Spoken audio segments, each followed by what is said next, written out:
Allah mengutus Roh Kudus supaya mengilhamkan penulisan Alkitab. Supaya saudara dan saya membaca dan mendapat remanya setiap hari untuk berubah menjadi dewasa menuju keserupaan dengan Yesus. Itulah sebabnya Bapak Ibu, mengapa firman Tuhan harus menjadi fondasi kehidupan kita.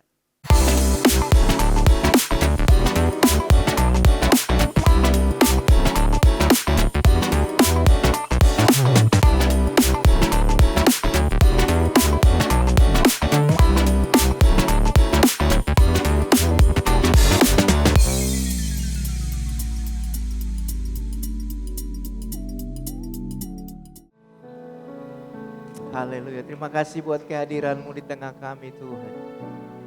Makasih buat kesetiaan Tuhan yang menyertai kehidupan kami ada sebagaimana ada hari ini. Karena kebaikan Tuhan semata. Kami mau duduk tenang dan diajar oleh firman Tuhan. Urapi kami semua, khususnya hamba-Mu Tuhan. Mampukan aku untuk bisa mengkomunikasikan firman-Mu dengan baik. Urapi kami semua. Dalam nama Tuhan Yesus. Amin. Silakan duduk, beri aplaus buat teman-teman semua. Thank you. Makasih udah melayani. Shalom Bapak Ibu. Apa kabar semuanya? Puji Tuhan. Kita masih berbicara tentang tema firman Tuhan sebagai fondasi kehidupan.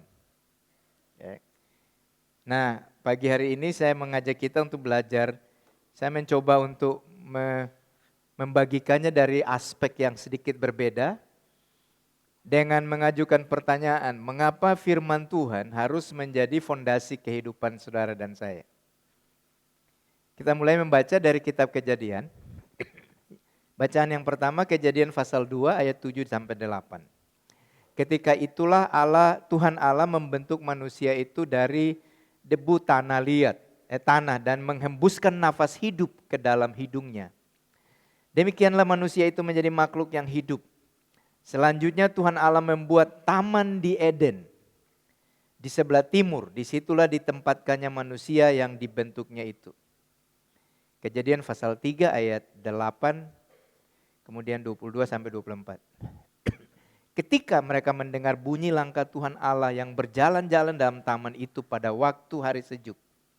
Bersembunyilah manusia dan istrinya itu terhadap Tuhan Allah di antara pohon-pohonan dalam taman.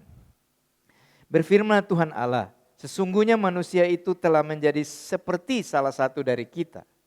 Tahu tentang yang baik dan yang jahat, maka sekarang jangan sampai ia mengulurkan tangannya dan mengambil pula dari buah pohon kehidupan itu dan memakannya, sehingga ia hidup untuk selama-lamanya. Lalu Tuhan Allah mengusir dia dari taman Eden supaya ia mengusahakan tanah dari mana ia diambil. Ia menghalau manusia itu dan di sebelah timur taman Eden ditempatkannya beberapa kerub dengan pedang yang bernyala-nyala dan menyambar-nyambar untuk menjaga jalan ke pohon kehidupan itu. Oke, Bapak Ibu, ayat-ayat tadi menunjukkan bahwa Allah menciptakan manusia, tujuannya supaya manusia itu bisa berfellowship, berhubungan dengan Allah itu sendiri. Itu tujuan yang pertama dan yang paling utama, Allah menciptakan manusia. Dikatakan Tuhan membuat taman di Eden untuk menempatkan manusia di situ. Tujuannya supaya manusia itu bisa punya hubungan yang erat dengan Tuhan. Goal akhir daripada hubungan tersebut adalah mereka menjadi serupa dengan Dia dalam karakternya. Oke Bapak Ibu. Jadi pada waktu Tuhan bertanya, "Hei Adam dan Hawa, hei Adam, di manakah engkau?" Saya percaya bahwa itu bukan pertanyaan tentang Tuhan tidak tahu mereka ada di mana. Tuhan mengetahui mereka persis ada di mana pada saat itu.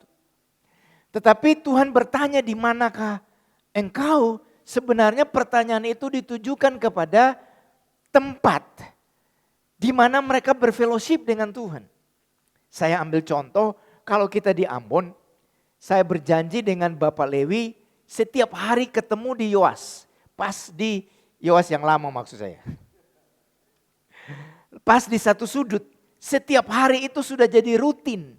Kami kongko-kongko di situ, kami hang out di situ, kami baku dapat di situ. Nah, satu saat waktu saya datang, beliau tidak ada di situ. Lalu saya bertanya, saya WhatsApp, Pak Lewi ada di mana? Biasa tempat kita bertemu, bersekutu, kita curhat, kita sharing. Kali ini Bapak tidak ada di tempatnya. Kira-kira seperti itu. Allah ingin selalu berhubungan, berfellowship dengan manusia yang diciptakan. Hari itu mereka nggak ada di spot, mereka tidak ada di tempat yang ditetapkan atau yang sudah disepakati bersama. Bapak Ibu, itulah sebabnya manusia diciptakan dalam rupa dan gambar Allah. Supaya dia bisa berfellowship dengan Tuhan. Sekali lagi, goal akhirnya adalah mereka menjadi serupa dengan Tuhan dalam sifat dan karakternya.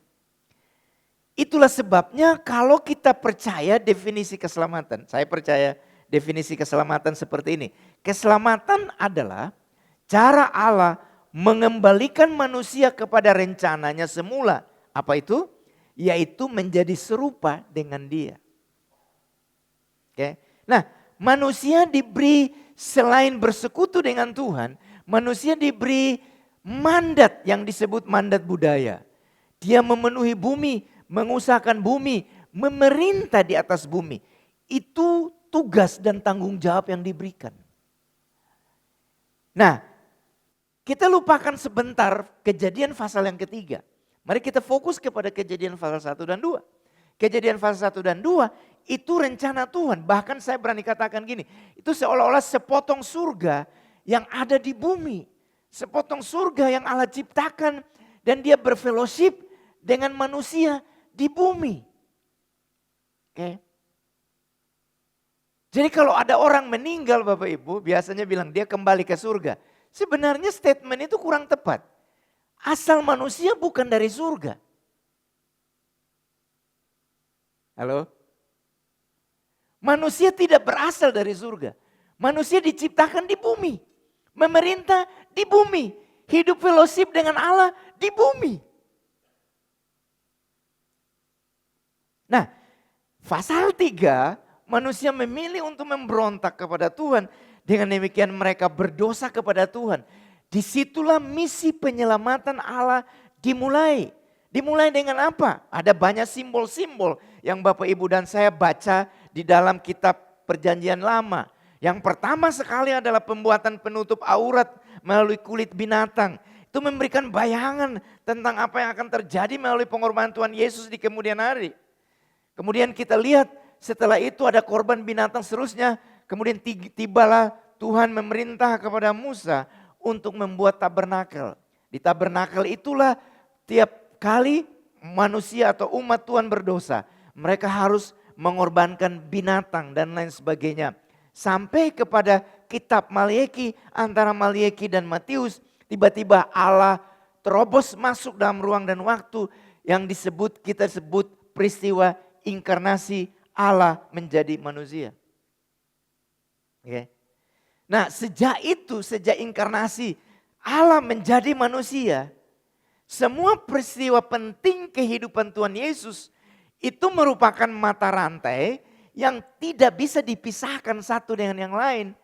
Dan harusnya Bapak Ibu tidak boleh ditekankan yang satu melebihi yang lain. Kenapa? Karena peristiwa kehidupan Tuhan Yesus itu saling mengkait satu dengan yang lain.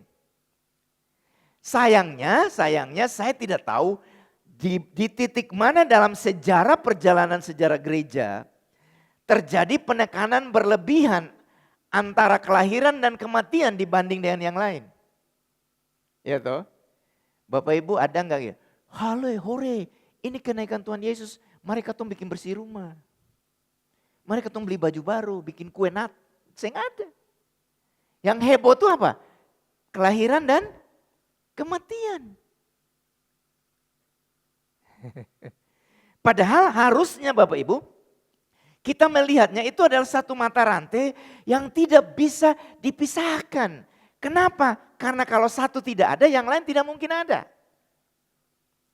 Harusnya tidak boleh dirayakan yang satu yang spektakuler dan yang lainnya biasa-biasa saja.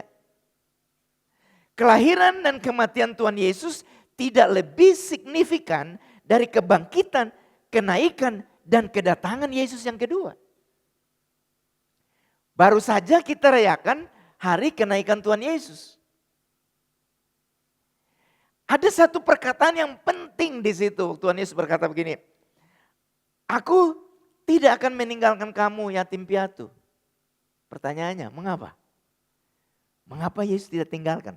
Takut kita baperan, kita kesepian. Enggak, intinya bukan di situ. Intinya dia bilang gini, aku akan mengutus orang penolong. Bukan secara fisik dalam tubuh manusia seperti aku. Tetapi Roh Kudus yang tinggal dan menyertai kamu selama-lamanya. Mengapa ini penting? Karena misi mengembalikan manusia di Taman Eden yang hilang tadi. Yaitu menjadi serupa dengan Tuhan tidak boleh berhenti.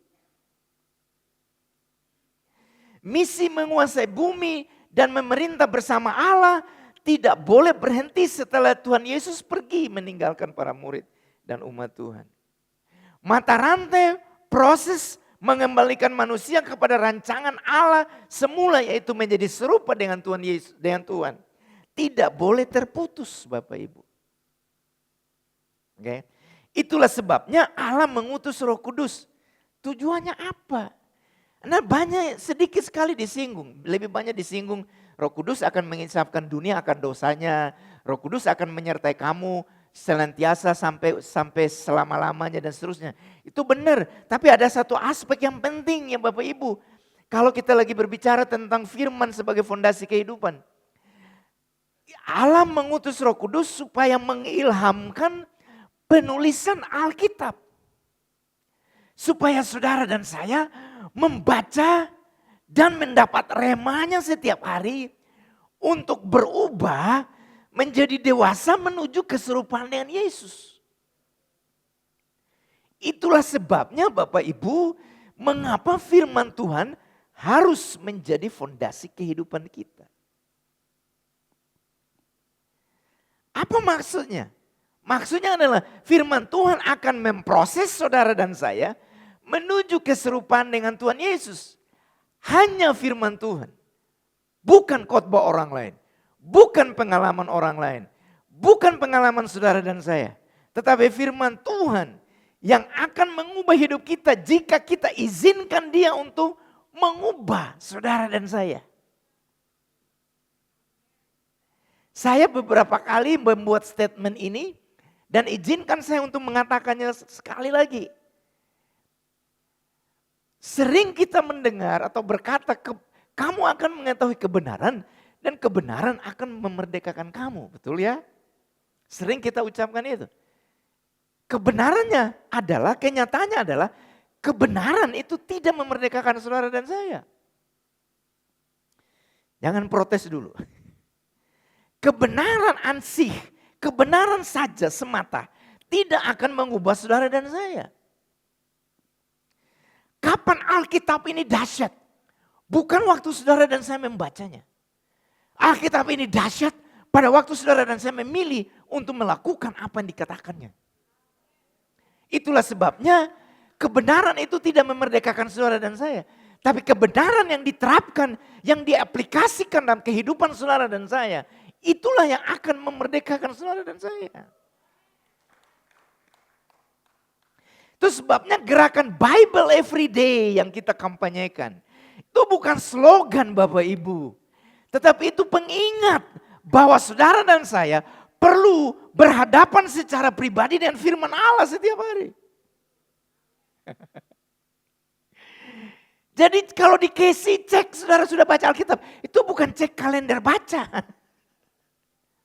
Itu cek apakah ada encounter, ada perjumpaan secara pribadi dengan Tuhan.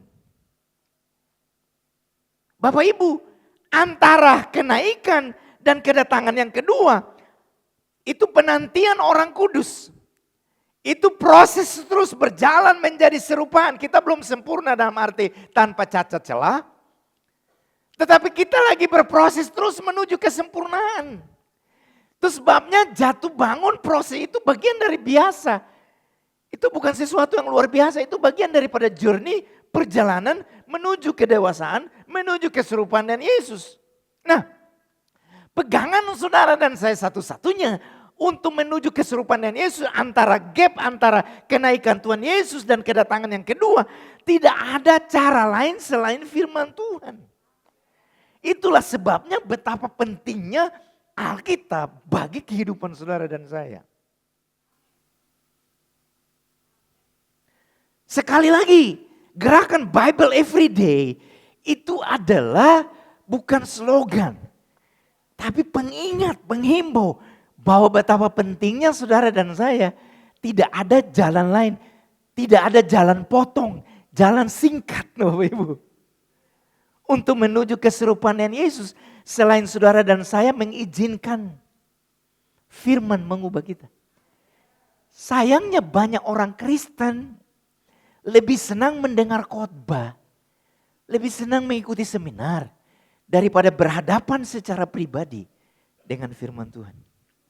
Ibarat makanan, mereka lebih senang dimasakin orang lain dan tinggal makan daripada mereka memasak sendiri makanannya sendiri. Mereka tidak mau berhadapan dengan pisau bedah yang namanya firman Tuhan. Saya pakai istilah pisau bedah, Alkitab pakai yang lebih sadis. Ibrani 4 ayat 12. Sebab firman Allah hidup dan kuat. Lebih tajam daripada pedang bermata dua manapun. Nah, perhatikan apa yang dilakukan. Ia menusuk amat dalam sampai memisahkan jiwa dan roh, sendi-sendi dan sumsum. Bakso sumsum. Ia firman, ia sanggup membedakan pertimbangan pikiran dan hati kita. Itu yang akan firman lakukan bagi saudara dan saya. Pertanyaannya gini, sampai sejauh mana kita membiarkan pedang firman menusuk kita dan mengikis serta memotong bagian hidup kita yang menjadi penghalang kita menuju keserupaan dengan Kristus. Saudara dan saya yang tahu persis, tidak ada orang lain yang tahu. Sampai sejauh mana kita membiarkan firman Tuhan atau Alkitab memprotes dan memproses karakter saudara dan saya. Nah, kalau ketemu bicara wadah, tempat kita diproses. Tidak ada tempat lain selain di dalam jemaat lokal ini. Halo. Dalam konteks kita di KC saudara, di mana saudara berada. Izinkan beta mau tambahkan, izinkan saya mengucapkan sesuatu gini. Jemaat lokal Bapak Ibu itu bukan tempat kos. Yang bisa orang keluar masuk seenaknya jika ada konflik yang kita enggan hadapi dan selesaikan, tetapi keluar dan mencari gereja baru. Ah, udah mulai mukanya mulai nggak benar tuh lihat saya. Sampai kapan orang mau kita menjadi orang Kristen pertualangan yang tidak memilih untuk komitmen kepada satu lokalitas jemaat lokal supaya melewati proses keserupaan dengan Kristus.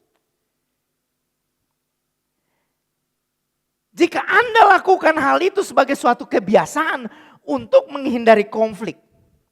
Izinkan beta bilang begini, mohon maaf.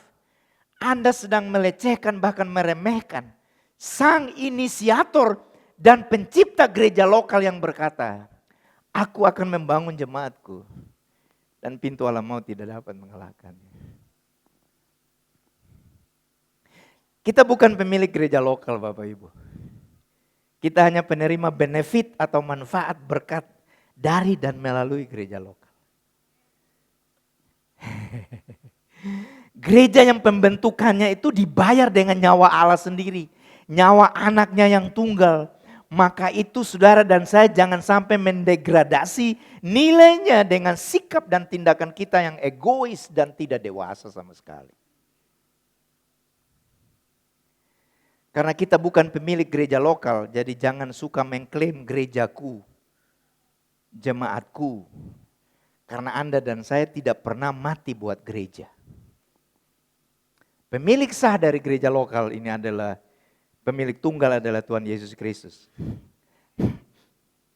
Makanya tidak usah menghasut orang lain untuk berjemaat di tempat Anda dan berkata jemaat Anda lebih baik dari jemaat lain. Udah tadoe. Jangan menghasut orang lain yang sedang bermasalah dengan pemimpinnya dan berkata pindah saja ke Rock Ambon karena jemaat ini lebih baik dari yang lain.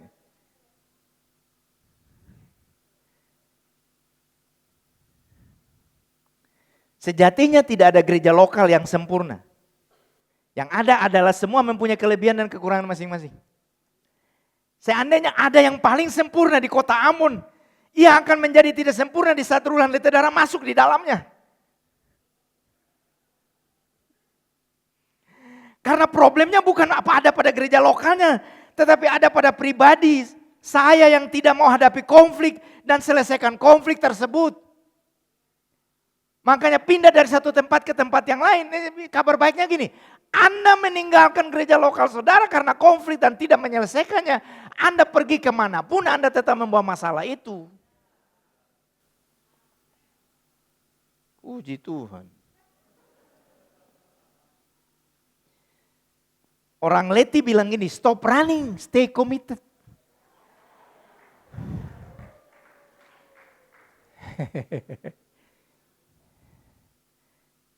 Wahyu 3 ayat 12. Barang siapa menang, ia akan kujadikan soko guru di dalam bait suci Allahku. Dan ia tidak akan keluar lagi dari situ dan padanya akan kutuliskan nama Allahku, nama kota Allahku yaitu Yerusalem baru yang turun dari sorga. Dari Allahku dan namaku yang baru. Kita lanjut Wahyu 21 ayat 2. Dan aku melihat kota yang kudus Yerusalem yang baru turun dari surga. Dari Allah yang berhias bagaikan pengantin perempuan yang berdandan untuk suaminya. Wahyu 21 ayat 10. Lalu di dalam roh ia membawa aku ke atas sebuah gunung yang besar lagi tinggi.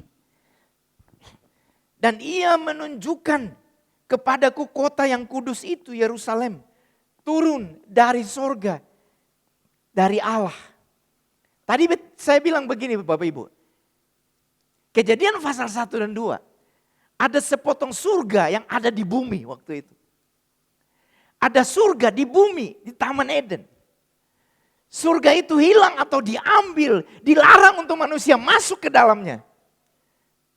Kemudian misi penyelamatan Tuhan terjadi sampai pada kedatangan Tuhan Yesus Kristus. Antara kedatangan kedua dengan pada akhir zaman. Saudara dan saya perlu firman Tuhan. Di dalam Wahyu tadi dikatakan pada akhirnya surga itu turun ke bumi.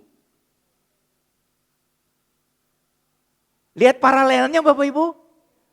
Di Taman Eden. Dia diambil, dilarang masuk. Pada akhirnya yang tadi diambil, dia turun kembali ke bumi. Ini puncak. Yerusalem. Eden yang diambil kini dikembalikan ke bumi. Ini puncak dari rencana Allah bagi saudara dan saya. Jalan menuju ke sana adalah proses demi proses.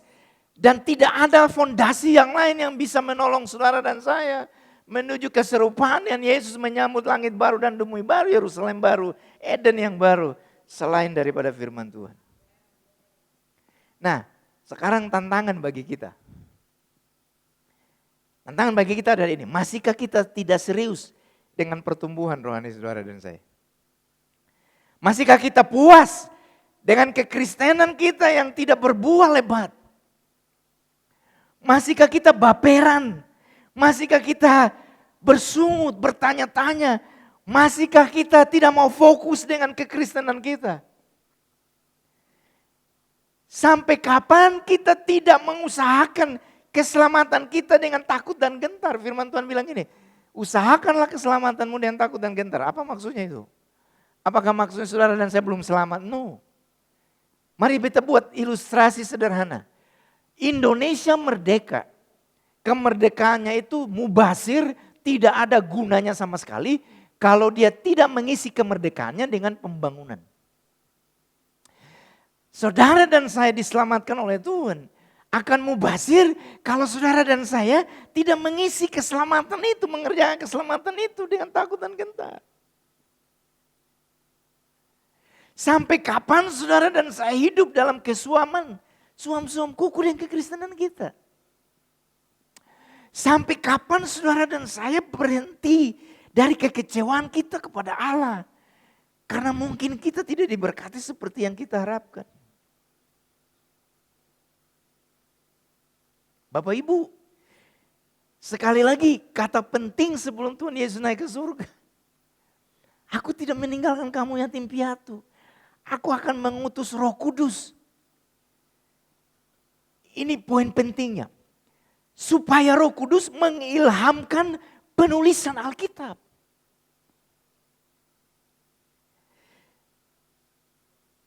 Roh Kudus diutus supaya dia memberi ilham.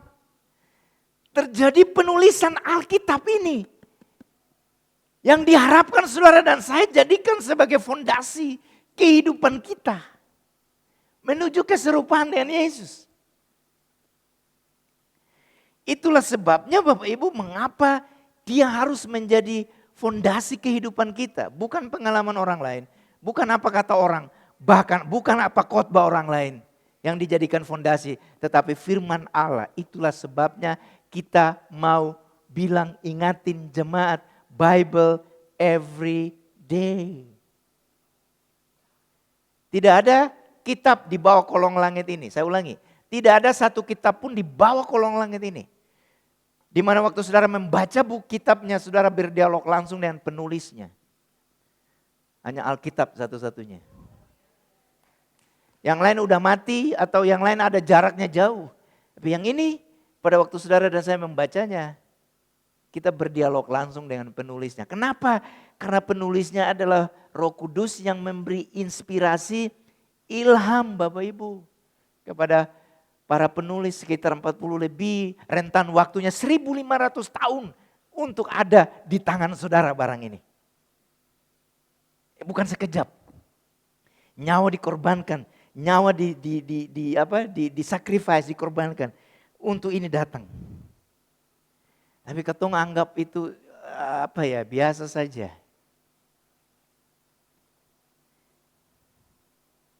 Mengapa? Pertanyaannya gini, mengapa penting tiap hari? Karena di saat kita membaca, Tuhan melakukan beberapa hal. Waktu kita baca tiap hari. Oke. Menurut 2 Timotius 3 ayat 16, yang pertama. Segala tulisan yang diilhamkan Allah memang bermanfaat. Satu, untuk mengajar. Oke. Saudara dan saya bisa diajar oleh firman Tuhan ini. Tiap hari kalau sudah Bible every day, saudara jadikan ini fondasi, tiap hari kita diajar oleh firman Tuhan ini. Itu fungsi yang pertama. Yang kedua, untuk menyatakan kesalahan. Saudara dan saya kalau ditegur orang lain mungkin kita bisa membantah, menyangkal. Saya tidak berbuat salah, saya tidak seperti itu. Waktu saudara dan saya berhadapan dengan firman Tuhan ini tugasnya adalah mengkoreksi saudara dan saya. Menyatakan kesalahan kita. Artinya gini, semakin lama tidak membaca Alkitab, semakin bertumbuh kesalahan kita. Kenapa? Karena kita tidak dikoreksi. Yang ketiga, untuk memperbaiki kelakuan. Memperbaiki tingkah laku. Yang tidak baik-baik itu setelah dinyatakan kesalahan, ini loh jalan keluarnya perbaikan. Yang terakhir, fungsi firman Tuhan adalah mendidik orang dalam kebenaran. Itu yang saudara dan saya alami. Kalau kita membaca firman Tuhan setiap hari. Bapak Ibu, firman ini sudah mengubah jutaan, puluhan, mungkin ratusan miliaran manusia di bawah kolong langit ini. Kitab ini nih Bapak Ibu. Firman ini telah mengubah gangster menjadi pewarta Injil. Koruptor menjadi dermawan. Penganiaya jemaat menjadi pencinta jemaat. Pelacur menjadi pemberita Injil. Mengubah seorang kanibal menjadi pencinta manusia. Dan daftarnya akan semakin panjang untuk dicatat. Powerful banget. Makanya penting untuk saudara dan saya berhadapan langsung dengan Alkitab setiap hari. Dan membiarkan diri kita dibedah oleh firman-Nya.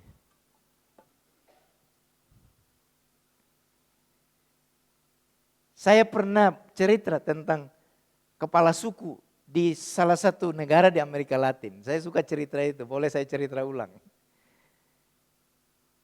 Satu kali ada 2 tentara Amerika datang bertemu dengan kepala suku ini dan mereka bertanya. Mereka melihat dia lagi membaca Alkitab.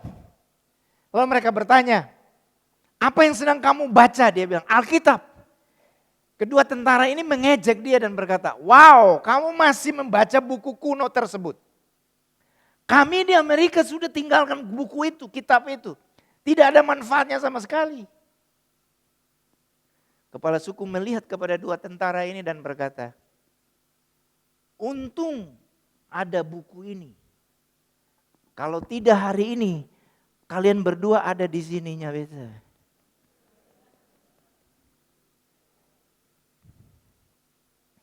Maksudnya apa? Maksudnya gini, untung saya diubah oleh firman Tuhan ini. Kalau tidak hari ini beta makan kamu 2. Jadi steak manusia masuk. Betapa powerfulnya firman Tuhan. Bapak Ibu, jadilah jemaat yang mencintai firman Allah seperti jemaat di Berea. Kisah Rasul 17 ayat 10 sampai 11. Tetapi pada malam itu juga segera saudara-saudara di situ menyuruh Paulus dan Silas berangkat ke Berea. Setibanya di situ pergilah mereka ke rumah ibadat orang Yahudi. Orang-orang Yahudi di kota itu lebih baik hatinya daripada orang-orang Yahudi di Tesalonika. Alasannya adalah karena mereka menerima firman itu dengan segala kerelaan hati. Dan setiap hari mereka menyelidiki kitab suci untuk mengetahui apakah semuanya itu benar demikian. Semua apa? Semua yang dikhotbahkan, yang diajarkan Rasul Paulus. Mereka cek, ini Paulus betul ke tidak? Paulus aja dicek, apalagi ruang litera. Jemaat di Berea ini mereka mempraktekkan Bible every day. Apa yang mereka lakukan? Menerima firman dengan segala kerelaan hati. Dan mereka selidiki kitab suci. Untuk tahu ini betul ke tidak. Mereka mencari tahu, mereka selidiki, tahu mana yang benar dan mana yang tidak, mana yang sesat, mana yang tidak. Jangan sampai ada orang bilang orang lain sesat tetapi tidak tahu yang benar. Itu adalah penyesatan. Anda tahu yang asli baru menuduh orang yang palsu. Anda tahu yang benar baru bisa bilang orang lain sesat. Jika tidak tahu yang benar, jangan latah dan berkata orang lain sesat. Makanya milikilah sifat seperti jemaat Berea. Setiap hari mereka mencari tahu. Jadikan ini panglima di atas segala-galanya. Jadikan ini sebagai fondasi kehidupan saudara dan saya. Setelah kejatuhan sampai kedatangan Yesus yang kedua. Goal akhir saudara dan saya adalah proses. Itu sebabnya kita mengalami penderitaan, mengalami masalah, mengalami pergumulan dalam hidup, mengalami krisis dalam hidup. Itu bagian semua dari proses menuju keserupaan dengan Kristus pada waktu kedatangan yang kedua. Dan satu-satunya alat untuk mengantar saudara dan saya ke sana adalah ini. Jadikan ini sebagai fondasi kehidupan saudara dan saya. Jemaat Berea mempraktekkan Bible every day. Mudah-mudahan kita semua mempunyai sifat yang sama. Yang haus dan lapar seperti jemaat di Berea. Semoga demikian. Mari kita berdoa.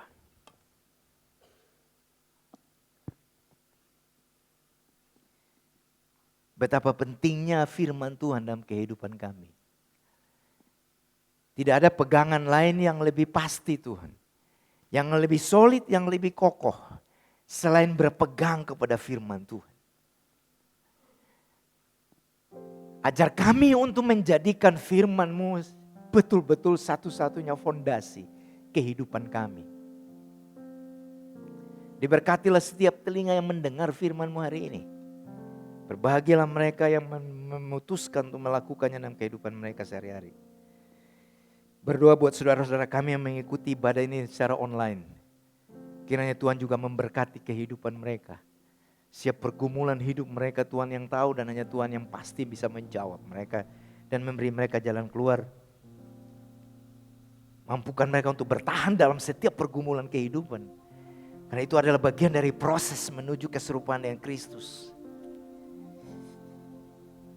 Mampukan kami untuk bertahan dalam setiap proses dan kiranya kami jadikan firman adalah panglima, fondasi satu-satunya dalam kehidupan kami menuju keserupaan dengan Kristus. Hamba sangat terbatas Tuhan dalam menguraikannya. Roh Kudus kiranya lebih menjelaskan, memeteraikan, mengiluminasi firman Tuhan bagi umat-Mu. Dalam nama Tuhan Yesus Kristus, haleluya. Amin. Tuhan berkati Bapak Ibu.